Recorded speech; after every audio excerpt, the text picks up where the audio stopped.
the DFS part of it. We're going to talk about straight bets. We're going to talk about the MLB slate. We're going to talk mostly about DFS there because I don't do much straight up betting. But I'm telling you right now, use the promo code BobbyFi, get 20% off of everything at BetQL.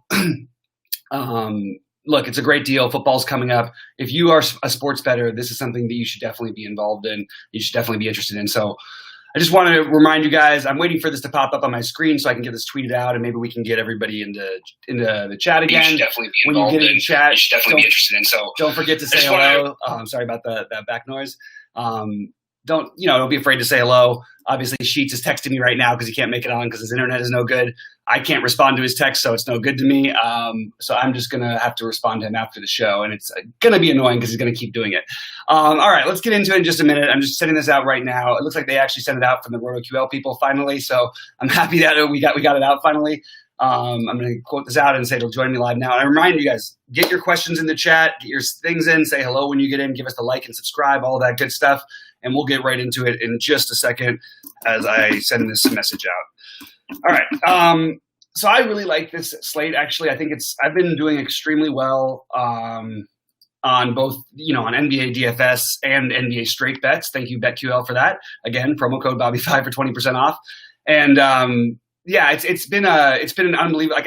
I should have probably won more tournaments and won more money, but I've 7 days in a row. I think I've cashed in I profited in both of the big buy-in basketball tournaments, and it's been a really, really good run for us. So let's keep it going tonight. It's going to be an interesting slate for sure. I think that, starting off right now, we're not going to do any screen shares until the end. We'll do a little bit of my own lineup, but I do want to talk a little bit about the Miami-Milwaukee situation. I think this is a weird spot. We obviously don't know what to do without Giannis, so it's kind of hard to know. I don't know. I don't know what to do. Anyway, I am assuming that if Giannis – so here's my way of playing it from a DFS angle before we get into the straight bet. If Giannis plays, there's no way I'm not playing Giannis, especially because I think people will be afraid enough to take some ownership off of him. I'm going to have some lineups without him, but he's going to be a primary play for me, and it does worry me because if this ankle is like swollen up like a watermelon or something, we're in trouble. But – if he's just on the court at all, you saw 28 fantasy points in 11 minutes the other night in a must-win spot. I think you're going to see Giannis used to the fullest that he's going to try. I mean, he's got a Westbrook type of mentality. He's one of those guys who just wants to be out there and he's going to get everything he can for better or worse. But I don't know, man. We'll see. I personally, I'm a huge fan of trying to use guys when the perception is that they can't be usable, when they're superstars like this, especially in must-win spots. I also kind of think it's going to be an interesting game. I think it's interesting Miami is a 4.5-point favorite. Obviously, that has to do with the Giannis question marks. I think if you're going to make that bet on Milwaukee, make it straight up and make it right now. Don't take the points. Just make it right now. I kind of like Milwaukee a little bit if Giannis plays. But I think it's close. I actually think it's like a pick 'em. I do think that I think it's close. I'm going to just say that I think if you're getting the points, that I would go with my Milwaukee, and I would do it soon so you can do it before Giannis is maybe going to do this or not. I'm actually going to resend this to Sheets and see if he can get in here and join me. But yeah, so I'm in the Giannis and Milwaukee. I actually think that I'm going to mostly be focusing on the other game for DFS purposes. I don't. Obviously, if there's no Giannis, you're going to play Chris Middleton, right? Like it's not a very tricky situation. You're going to play more George Hill. You're going to play more Eric Bledsoe. With Giannis in there, I think that you're playing Giannis. I think you're still looking at Lopez and Middleton on DraftKings and Bledsoe, but I think I'll save those plays for FanDuel. Marvin Williams is your cheap try for value. You could use Wesley Matthews in the same vein, but Marvin Williams will probably shoot the ball a little bit more. Wesley Matthews just doesn't really do much anymore. DiVincenzo's interesting on DraftKings. Obviously, he's got a lot of run in the last couple games. That has a lot to do with Giannis not being there for part of that last one. And then I feel better about the Laker guys, although, I mean, the 21 and 26 minutes does make you give like a little bit of a boost. So if they're going to keep needing him for that offensive spark or whatever, I do think that maybe we just go ahead and take that shot. But he's going to be like – it depends on where he's owned. If he's going to stay low-owned like this, I don't mind using that shot there. I really want to get Giannis in, and I want to get AD in today. I really want AD, and I really want Giannis. That's where my priorities are. And that's basically where I am. So I don't mind if you want to play Harden instead of Giannis. I think that's more common. But I want to get spend up either way and try and use some of these thin value plays. Unfortunately, they are thin. But DiVincenzo has the higher upside than Williams, just based on the minutes. But Marvin Williams probably is as secure for 20 minutes as DiVincenzo is for 10. But DiVincenzo might get 25, and Marvin's probably going to be at 20. That's sort of where your GPP part comes in. All the prices on Miami has me sort of wanting to say a little bit of no. Obviously, you can play Bam, especially on FanDuel, where he makes a lot more sense. Jimmy Butler is obviously fine, but I don't think I'm going to go there. I don't know what to tell Sheets over here. I can't talk while I'm on air, so it's really frustrating. I really hate when people try and who I'm supposed to be doing shows with are trying to talk to me on my phone during. As if I can do something. Anyway, all right. Wow, that's an interesting take from one bag duty. I don't even know what that entirely says. If the Bucks cared a little more about a title than a career criminal, they might not be down 3-1. Okay. Didn't think we would be getting into that one today. Giannis to the Knicks. Okay, you guys are obviously on that train, and I understand it all. There's obviously some flaws here. I always said I equate Giannis to Shaq. You're going to need to have him with another really, really good player, and he doesn't really – I don't think Middleton's a true 2. I think he's a 3 that's masking himself as a 2. Third best player on a team. I don't mean in terms of position, although you could say the same thing about the position he plays. I think the game is going to be really close to a pick-em. I actually don't mind Milwaukee if Giannis does play. And I think Giannis is going to do everything he can to play. I really do. I don't think that this is a spot where he's going to if it's questionable or we're going to rest you, the Bucks are going to say. I think he's just going to say, you know what, F that. I'm going to go out there and play. That's just the kind of guy he is. That's my personal take. But I don't really want to get in. I don't know why the political stuff is coming up right now, and we're getting into. I don't know if this is if you're specifically a Milwaukee fan, but I don't want to get into that. Let's have some more positive talk. Let's talk about what we can do from a DFS perspective today. Let's talk about some of the bets we like, some of the bets I like that you don't like, or that you like that I don't like.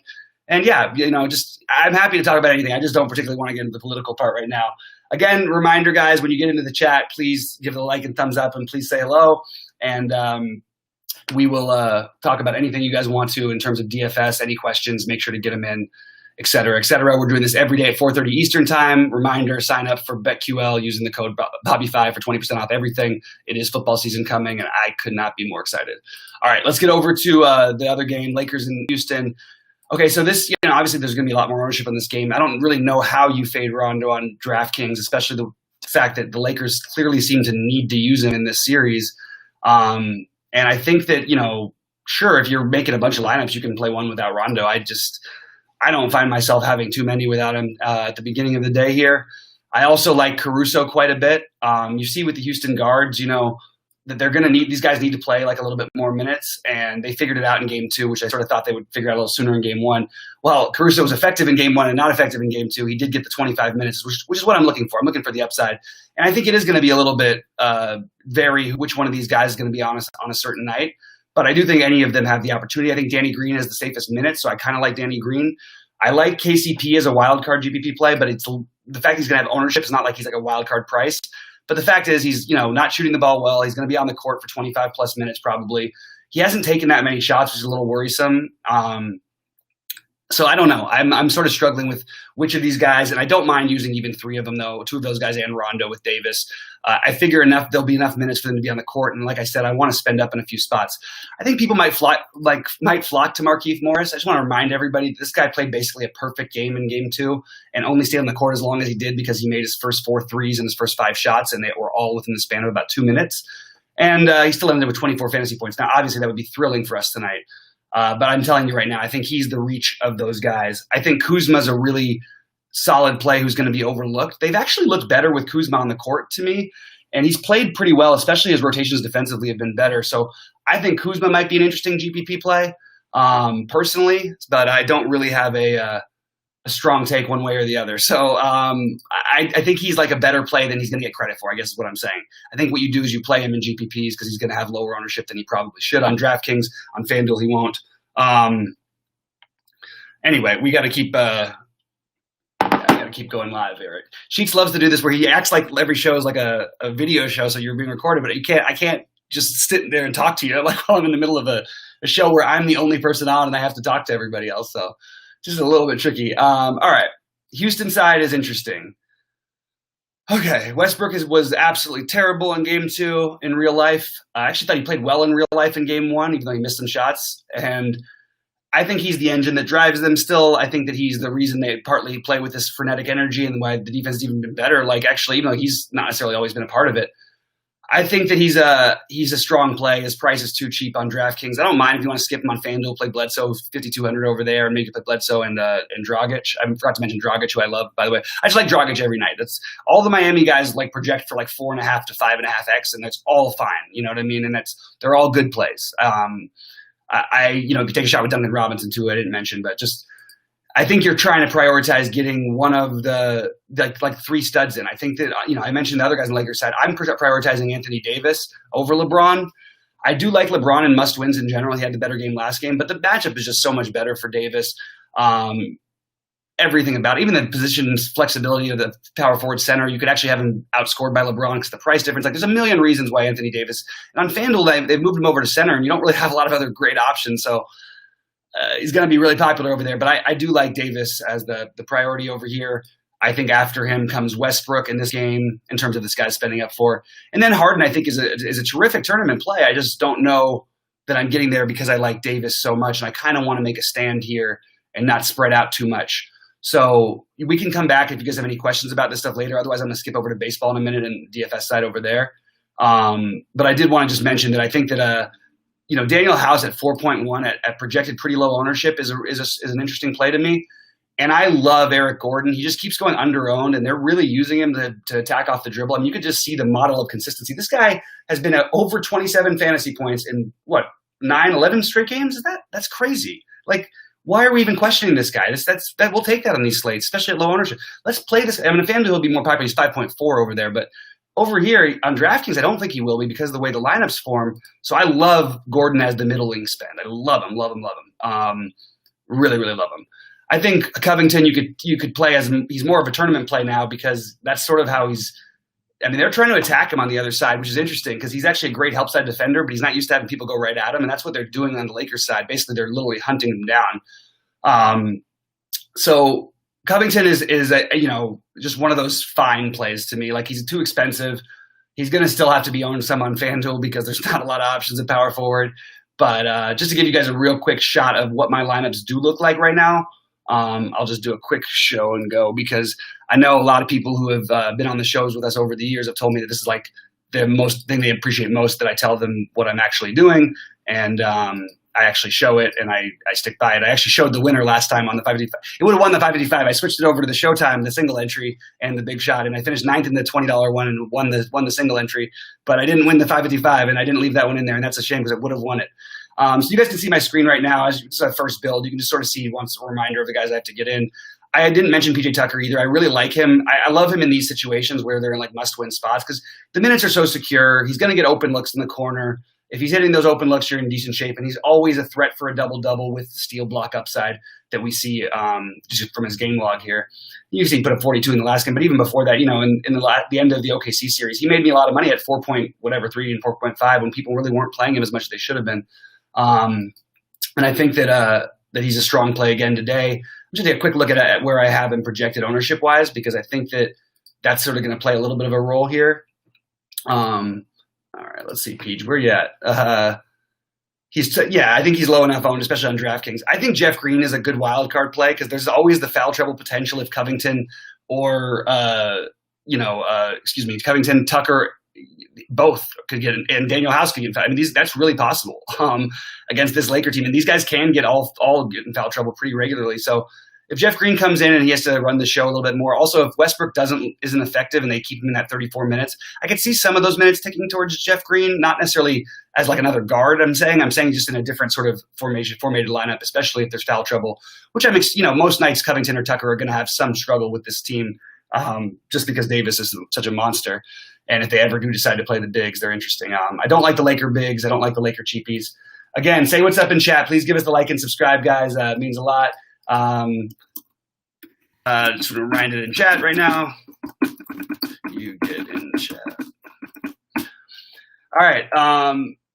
All right, let's move out over to baseball for a minute. You can see I have sort of some outline builds, so it gives you an idea of what I'm looking at. I really like the Dodgers today. That's basically the Dodgers. I think Heaney and Sanchez are my favorite plays over here, but I still am trying to figure out my Hauser, Clevenger, and then I've also got a note about Buehler, which we'll get into as we go game by game really quick. But I just want to say, like, Buehler's pitch thing is a real thing right now. The Dodgers are sort of treating this season, and sort of scares me even about stacking them, but I think the matchup, they're the best offense against in the best spot. Yeah, it's a little tricky. I don't know what to do with him because I don't trust. I think that there is a path where he's, runs away on the slate, but I don't think that happens so much. Like, I just think, they let him throw 70 pitches and he was pitching fine in his last game. And I think once he gets to 5 or 6 innings, you're sort of going to see him. They're just not going to let him go much further. And not that he needs to go further than 6. That's the problem. And I'm struggling with it, to be honest with you. Clevenger also, I don't trust the Rockies' leash with him, and it's a little bit tricky. But real quick, going game by game, I'll just do it real quick on my screen here while we're at it, because why not? These are not all going to be a reflection. I don't like, betting on straight games. I would usually take a shot on Musgrove, but as you can see, through exactly, I think, 47 pitches in his last game, and he was pitching fine, 46. I don't trust it coming off the injury. He only threw 84 in his last one before. That's because he got lit up. But he had gotten back up there, and he was a guy I was starting to use at a really cheap price. And it was, you were going to get effective. It was effective. He got 16 and 18 we didn't get the price there, but at 5,300, he made sense. Again, he's a guy at 6K I could see against this White Sox lineup having success. I just don't know how this is going to end up working pitch-wise. I just can't get there. So I'm just going to go other places. I think that on other slates and different environments, maybe I'd have more interest in the hitters here. I don't really have any interest in them. I think that they're fine to play the White Sox always. They have so much power. Not a great stadium for them comparatively. They have much better hitters park at home. I'm not really a big fan of any individual thing. They're really expensive, and I guess it just comes down to would I rather play them or would I rather play the Dodgers or Padres? And the answer for me is mostly the Dodgers, Padres. And I'm sprinkling in some value from Miami in some of these lineups, which you can see is a little bit interesting. We'll see how that one works out. So I actually think that, because of they just faced each other in this next matchup, it's interesting. I actually think it's funny that people just keep wanting it. Like, every game until this one, I've heard everybody try to talk about stacking against Turnbull, and then now people finally do it. He finally got a home run in his last start and finally did get hit around a bit. He can get walk happy, but he keeps the ball on the ground. Not a fun guy to stack against historically. Everybody else in DFS loses money on this one. Usually I'm not that guy. I don't mind it tonight. I think there's some prices of guys like Ben Gamble is really cheap, and I've got him in some lineups on both sites, actually. 2,300 on DraftKings is ridiculous, but also means that 2,300 on FanDuel, no one's going to play him.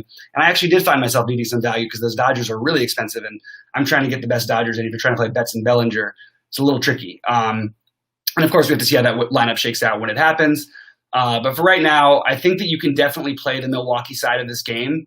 I just think that I prefer the other bats I mentioned, but I think using Gamble here or there is fine. I think that you can always play anybody else. You can play, if we get I'm assuming obviously I'm just trying to think of who else I would play other than Yelich. Like, that's where I sort of struggle with this team sometimes. Not real excited about it. I think Vogelbach is kind of okay over here, but I think he's interesting on FanDuel at 2.1. A little cheaper, the power upside, obviously, we know he's got it. It's just, Hera is really expensive. Again, they're getting a stadium downgrade. I'm just not excited by it, but I totally could see it going. We like to pick on Detroit because they're bullpen.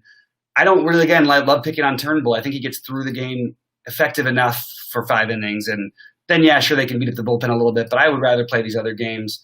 I don't think much of Atlanta's bullpen too much, and I don't think much of Kyle Wright. I do love Sixto Sanchez in this matchup. What happened? I've got him in my lineup. I was like, what, did Sixto get scratched? You can see Sixto's just been basically like cruising along. You've got 7 innings each of his last 2 starts. He's just, pitched 3 really good games in his first starts, and he's 6,200. I actually would take almost any of these games today. But I think there's upside for a lot more. Atlanta really has trouble hitting changeups, off-speed pitches.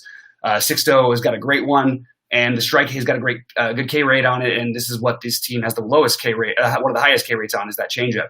When you get outside of Acuna, you don't really have a lot of bats that scare you with it either. Atlanta surprisingly does strike out more than you'd think. They can get his pitch count up, but again, he's been so effective at not being wild, and I'm going to give him the benefit of the doubt in this one. He's only walked one batter in his first 3 major league starts. I like the kid. I've always been a fan. I've been a fan all year. I've been saying when this kid comes up, I'm going to play him. So I would sort of have to play him tonight anyway. I don't mind if you want to take bats against him. He can leave that fastball over the plate. He can leave the changeup over the plate too. But I'm not like in love with the pricing. I think Duvall, Riley are fine, and I think they're better on FanDuel. And Freeman is always playable, obviously, and Acuna is a god. But like those prices, again, I just prefer other bats tonight. Even though I certainly wouldn't talk it out if you wanted. I don't think I would stack, but any of those bats, the power bats, I think are solidly in play. On the Miami side over here, I don't like the individual hitters that they have, and I actually haven't looked at the lineup since it popped out yet. But as of right now, I think that the obvious play of the day, and I don't have him in this specific lineup, but he's I think probably my highest owned player overall, Corey Dickerson. I think he's going to be really popular. Good price, good matchup, good hitting environment. Everything works out. He sort of fits in a lot of places, makes a lot of things work. If you want to go up and pay for Marte, that's going to be unusual. Lou and Diaz, this is sort of these are placeholder lineups, but I don't mind taking a little mini stack with him and Alfaro, who I still believe has power, even though we haven't seen it this year. He's been battling injuries, just came back, and I mean he's been sort of in and out, and he's really struggled. I don't know what else to say, but I've seen the power in the past, and I don't mind playing him. I also hate catcher. I prefer most of my lineups are going to end up with Will Smith here, but assuming that he's catching, which I think he will. But I don't mind Alfaro as a part of a mini stack. Matt Joyce is the other guy. Assuming he's in the lineup, he'd be cleanup. Always a pinch hit risk, but 2,600 is 2,600 and does have power upside. Again, big stadium upgrade for Miami, so I'm always a big fan of teams like that. You know how I think. And Matt Joyce is the guy who's played for Oakland, other teams like that. The power upside for him is a little better for a lefty power park like it is in Atlanta. All right. So we sort of like both sides of the game. Again, I don't want to stack fully the Miami team, but I do have like a bunch of 2 and 3 man stacks for Miami. Maybe I'll get a 4-man even. I just think they're interesting enough. I don't want to bet any of these games straight up. I really looked through it. I don't like any of the spots. I think the sneaky stack here is Baltimore. I hate the stadium downgrade, and I hate their actual hitters. That's the problem I have. And it's hard to stack teams when you hate their hitters. That's sort of how I feel about Miami. Like Jose Iglesias batting third, probably. Like this is like, I mean, what are we doing anymore? Like I do like Francisco quite a bit. I think he's interesting even on FanDuel.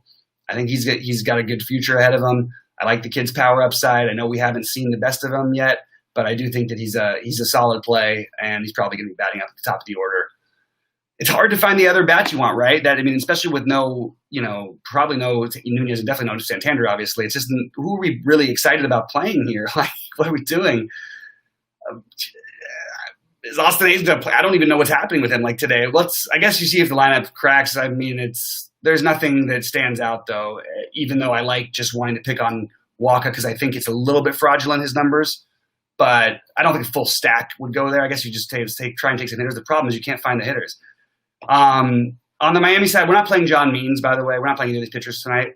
But Means has been worse this year than he was last year. The K rate is so low. Got to have some interest in these bats. Todd Frazier, J.D. Davis would be the ones to stand out on both sides. They're actually really cheap, 2,600 over on FanDuel. I do have Todd Frazier in like my current big build over there. I don't think you're fooling anybody. I don't mind Ramos either. Again, price is getting up there, and he hasn't shown the power he used to, or not power even. He's not been the same hitter. You could even play a lefty here, be it Conforto.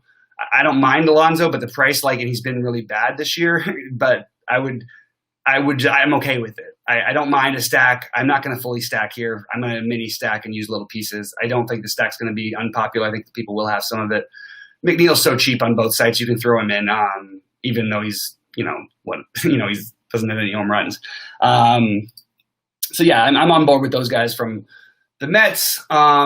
Angels in Texas is pretty interesting from pitchers. This is a pitcher's duel and a pitcher's park, in my opinion. You see Lance Lynn is in this lineup. That's a pivot because my most owned pitcher will be Andrew Heaney. I'm not fooling anybody there.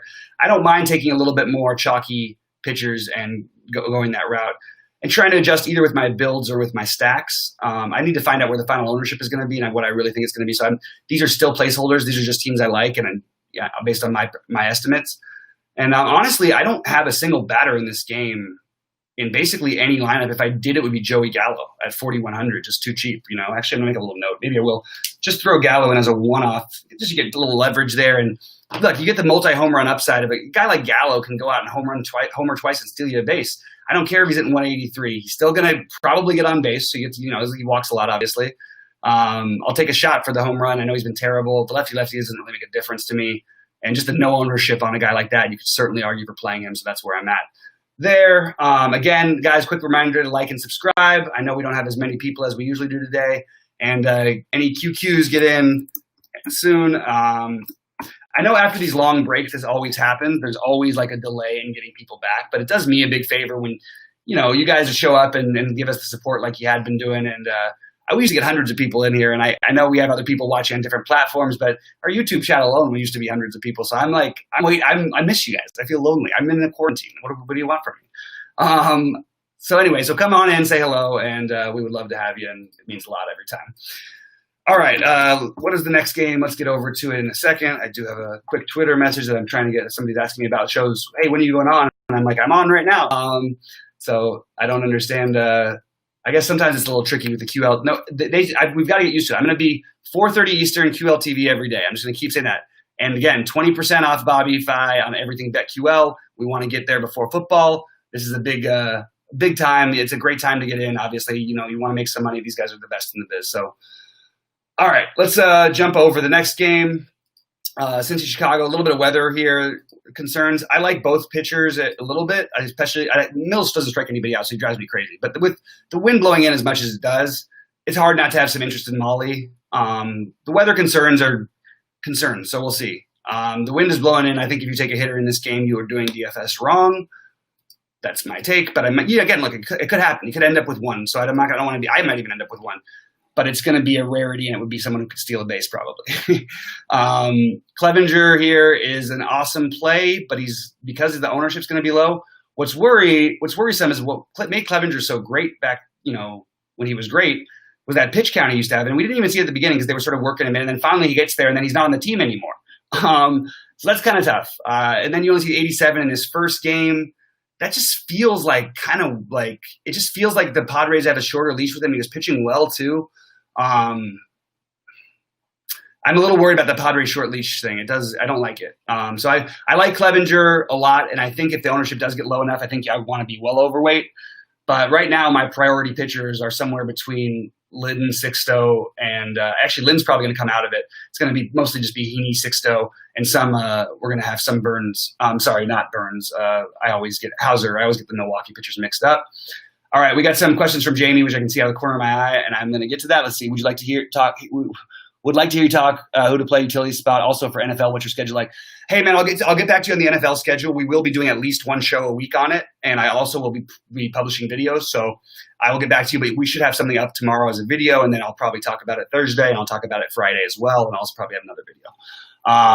High dollar SE. Okay, for the utility. High dollar what for the utility? I don't know what that means.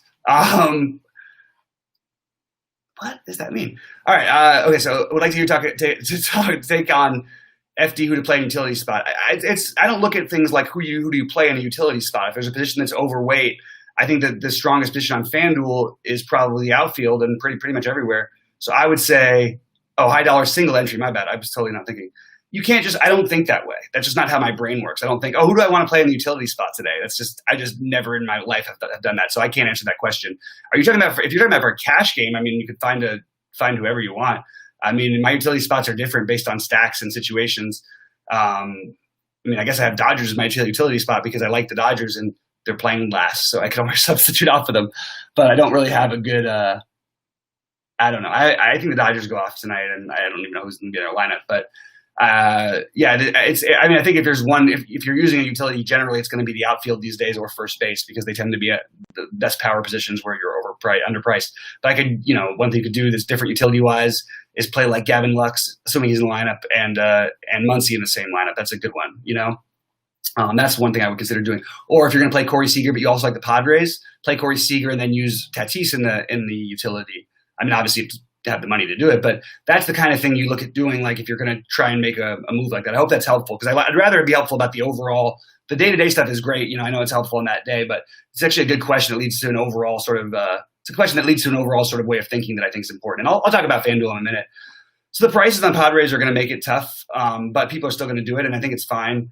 Gigi Gonzalez sucks. I have no problem with playing this team, but I I would rather play the Dodgers by a lot, and that's just sort of where I'm at. Maybe it's the bounce back spot that they get here. I'm not playing any Rockies. I don't know. Maybe better on FanDuel. The prices are tough. Will Myers is reasonable. Mitch Moreland is reasonable. Those are your easier plays. The other guys are all you get to expensive land. Castro, Nola, whoever plays, whatever. I guess you just say Nola, but Grish. I mean, just the prices are up there. I'd rather play the power for the Dodgers. The Dodgers just have much more power. That's where it is. Jamie, I'm glad you picked that one up, man. You're a sharp guy, and I think that there's a way to I do think that way sometimes. Like if I like a position, and I try to think of two guys who people also won't play together if they're guys who I think have the highest ceiling. Like Corey Seager and Tatis are a great example for tonight. I love doing something like that. I played a lot of Corey Seager and Tim Anderson last week when Tim Anderson had the lefty-righty matchups, and I was stacking White Sox. Those are the kind of things I look to do a lot, and they tend to work out because a lot of people do have to decide either or, so you're differentiating automatically, especially if you're not using two first basemen or an extra outfielder. So using a shortstop these days is a great move, and also the shortstop's position is actually probably a better hitting position anyway. So as an individual position, it's better than anything I would say, except for first base is usually too cheap on FanDuel, but actually I think it's a stronger hitting position than first base now these days. So all aboard the Dodgers stack. I think we're prioritizing. Again, I want to get some Rockies in. I want to play some Dodger stacks with my Tatis as a one-off at shortstop, or Will Myers as a one-off in the outfield, and in a spot where I could play Pollock or something, things like that. But I don't want to go out of my way to crazy do it because I think Weaver's been bad. I think he's the exact kind of pitcher that should face trouble against this team. I know he had a decent outing against them last time. I don't see that as being a likely outcome to happen again. And even in that outing, he sort of got lucky in that one. He actually didn't walk anybody, which is a little bit. His control has actually been better this year, than it ever has been before. And when his control is good, he's actually been a fine pitcher. But now that he's got control, he's leaving the ball over the plate a little bit more, getting a lot of hard hits, giving up less home runs. That since the beginning, you can see he was giving up a few at the beginning. But I still think it's a great spot for the Dodgers. I think they get all over him. And I just think that the lineup's too strong. And I honestly, even no matter who sits, I think I'm still just doing that. I don't like that they're going to be popular. I don't like that it's in Arizona. I think the roof's going to be closed tonight because I was just in Arizona here, and it was 125 degrees. So I don't know. That's where I'm at. Guys, get your QQs. And again, remember to like and subscribe and say good things to the BetQL people about us. And also, you know what?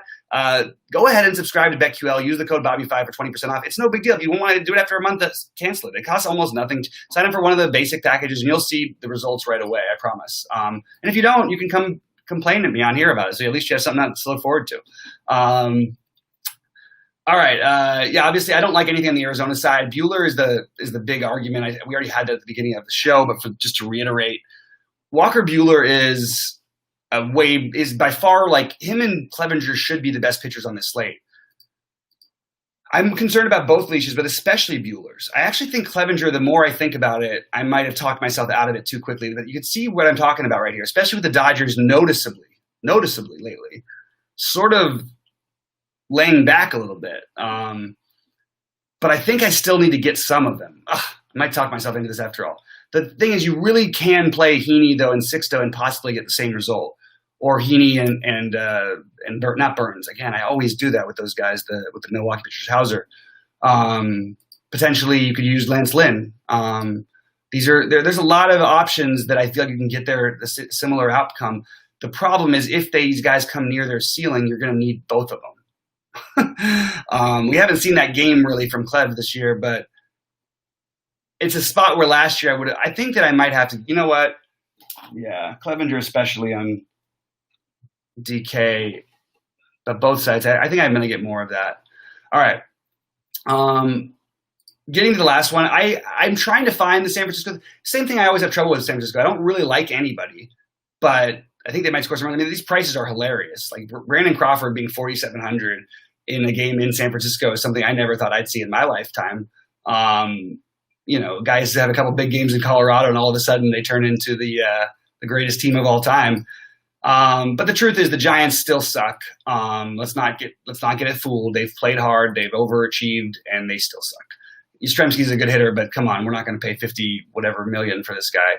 I'm not at home anyway. Like you look at his, incredible production in Colorado. I'm just not like, I can't get behind these guys at these prices. If I did, it would be Belt, Bart, those kind of guys, maybe Slater, maybe Flores, like depending on who cracks less. I guess Solano. These guys are all fine. I just don't have real interest in them. So yes, I can be the guy on some of the other networks that are out there, and be like, oh, we play this guy. Yeah, I love this guy. Love it. You name 60 players, and I'm not doing that. I'm keeping it pretty close to the Dodgers, the Marlins.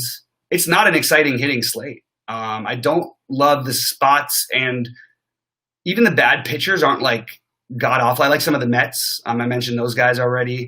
You have a low strikeout lefty, which, by the way, is the more I think about it, Todd Frazier might be the priority play today. I think he's gonna be popular, but I don't know how much. I really do like low strikeout lefty against Frazier, who's actually been hitting the ball well. I think that's kind of interesting. Just going through. I mean, again, I think you have these pitching decisions, right? But I'm gonna spread it out a little bit. In my big one right now, I'm still debating. I do sort of like my builds with Heaney and Sanchez. Anyway, that's sort of where I'm at. You guys, a reminder to get some QQs in. Let's talk about everything. And I am going to just real quick answer this thing. And while I'm waiting, you guys go ahead, get some questions in. Let's get this before we get out of here. And NBA or NFL actually not NFL yet. Give me another day on NFL. Let's not ask me too much. I'm getting there, guys. I'm getting there. It's been a cramming week, and I just got back. I left Arizona this morning at 3 a.m. I was visiting a friend, and first of all, it's horrifying out there, just the difference of worlds. And also it's horrifying because you can't be outside, so it's 125 degrees, so everybody's crammed in everywhere. And it's just like, after being in quarantine for so long, I'm just like, oh my God, what am I got myself into? So hopefully COVID-free for Mr. Fi over here, Mr. Firestone. I need to stay healthy for at least a little bit longer. All right, let me just real quick, I've got to do, and we are almost there. All right, so I don't see any QQs coming in there, so I'm going to get out of here, guys, shortly. I'm going to leave this open, and it might be boring for a second, but feel free to get in and, say whatever you got to say. We want to hear from you. And, yeah, I'll be waiting for you guys right here. I'll show you the rest of my lineups right now while we're doing this. You guys can have a quick look, and I can get this message out. All right, so let me just see this real quick. And all right, guys. So I think I am going to get out of here if we don't have any other questions. Again, still sitting and waiting. Don't see anything else coming in chat. Appreciate Jamie stopping by. Jamie, the big winner from before. I know we didn't have as many people today, but look, we're going to be here every day at 4:30 Eastern. 4:30 Eastern every day. Please be with us. And we don't want to do these things alone. Oh, here we go. That's a really good question by Rated R Superstar, which I'm actually going to get to in just 1 second. I'm showing you guys my lineups. Hopefully you guys can see the last where I'm at. I'm going to change this and share my FanDuel. While I do that, I'm going to answer this question. So I think because of, obviously, I would say this, the size of the slate is the same size it's been every day now for a little bit. But I think that you can take a shot any which way, because it could be any of the three, a combination of the three. Caruso, KCP, Danny Green, and Rondo. I don't know that I would play all four, but I actually think playing the other three is absolutely fine. Like, you can see over here on FanDuel, my first build, I had two. I mean, this is just a mock hold my lineup build. You know what I mean? You can see also just real quick my baseball mock lineups on FanDuel so far. I'm pretty much consistent with what I was talking about. You see Todd Frazier's in my big ones right now, and I really am starting to think maybe I'll do that on both sites. I appreciate it, Radar Super. No. So I think you play three. You can play two or three. I think the optimum is two, but I don't know how to find that other guy. So, like, if you could really count on DiVincenzo, and I'm trying to pay up, here you can see I've got Harden, Giannis, and Anthony Davis. On my other lineup, I have Westbrook, Davis, and Giannis on DraftKings. So it's a little tricky. So you were thinking of max two. The problem with maxing two is I think that there are enough routes where three could get there, because you could get 16 out of a guy. Like, we've had a lot of winners lately. We had DiVincenzo won a slate for somebody won 100K who had 8 fantasy points. And that was a tournament with thousands of people. You can win like that if your stars get there and you get the other right pieces and you skip the wrong chalk, I guess is the way to put it. It's going to be tough for all four. even that is probably in the realm of possibility against this Houston team, especially if something happens like Houston gets out to like a 20-point lead, which, by the way, I keep saying this about the series. This series is like, even though it wasn't a blowout in the last game, Houston was actually kind of there at the end. It was like a blowout, and then Houston came back. That's what these games are going to be like. Houston's going to get huge leads. The Lakers are going to come back. The Lakers are going to get huge leads. And when that happens, you enter in like, you might see like 3 different of these guards in all the time with LeBron and AD or one of those guys. And then anytime those guys are out, they might even just slide another 4th guard in there. They're not playing the bigs. Kuzma's obviously going to be in there for a lot of that time. He could always even get in foul trouble, though. I mean, or something like that. And also, he's only playing like 25 minutes. Markieff Morris is sort of the guy who puts a wrench in all of this stuff for me. It's hard for me to justify playing him. He's the opposite of Marcus Morris. I love playing Marcus Morris. I hate playing Markieff Morris. Used to be completely the opposite. That's where I'm at now. Hopefully that answered your question, Rated R Superstar. Appreciate it. I think that was a pretty attempt at being a thorough answer. I'm just going to say in general, I'm going to have about 50% Westbrook tonight on FanDuel. I'm going to have probably like 90 on DraftKings or 80. I am worried. He's not healthy. He's damaged, and he's trying to play through it. And you can see the confidence. I've never seen him like this. Even when he came back from his torn thing, even when he tore his MCL and he still played the game against Houston with Beverly. When Beverly was there, he put up like 43, 11, and 10. Like, he looks like he's trying to go full force, but he can't trust his body. So he's getting himself out of position and keeps making these horrible turnovers. But he's still the engine. And look at what he did last game. They were using him basically as like an offensive rebounder, and he was killing it with that. So no problem, Rated R Superstar. I'm worried about it, but I don't think I'm worried enough to skip it. I just don't. It's interesting thinking on FanDuel, just real quick, to talk about like how else you could build. As of right now, I have a massive amount of Giannis exposure because any projection systems I've looked at have him as low owned.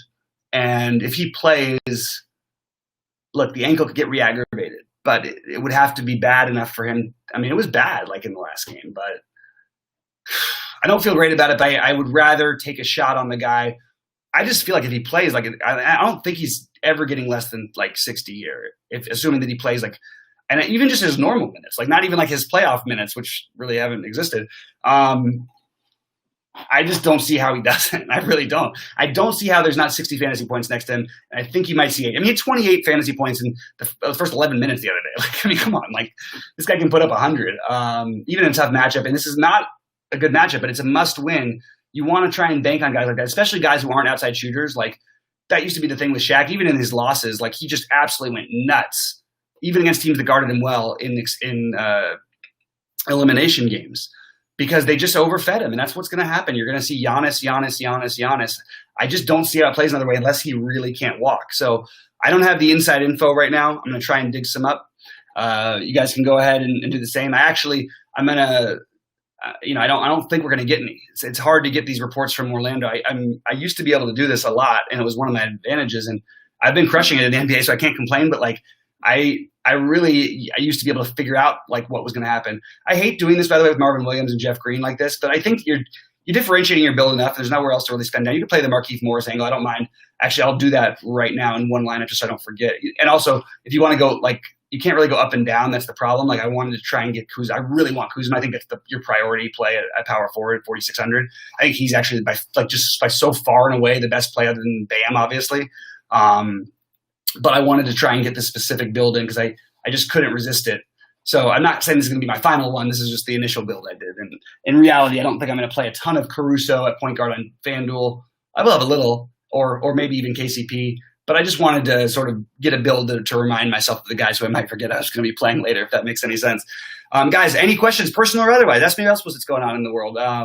Let's see what else happened. So I just drove back to Arizona and back. I, for some reason, escaped the hottest day in LA history to go to a place where it was even hotter.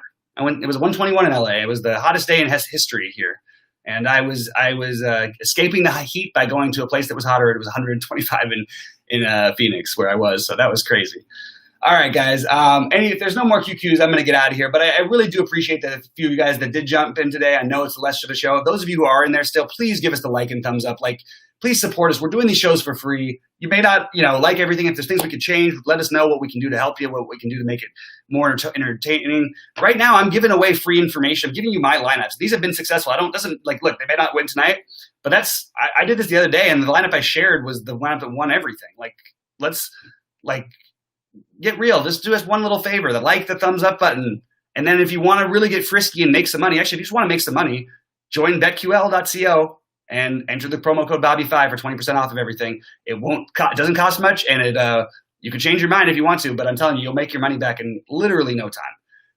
Even if you just subscribe to Roto Grinders, or I love Roto Grinders, I still do it. The tools are awesome for DFS. For straight betting and for even some of the DFS stuff, I would look at definitely RotoQL and BetQL. I would BetQL, especially like for the betting side of it. Let's go. I mean, this is time to do it. Football season.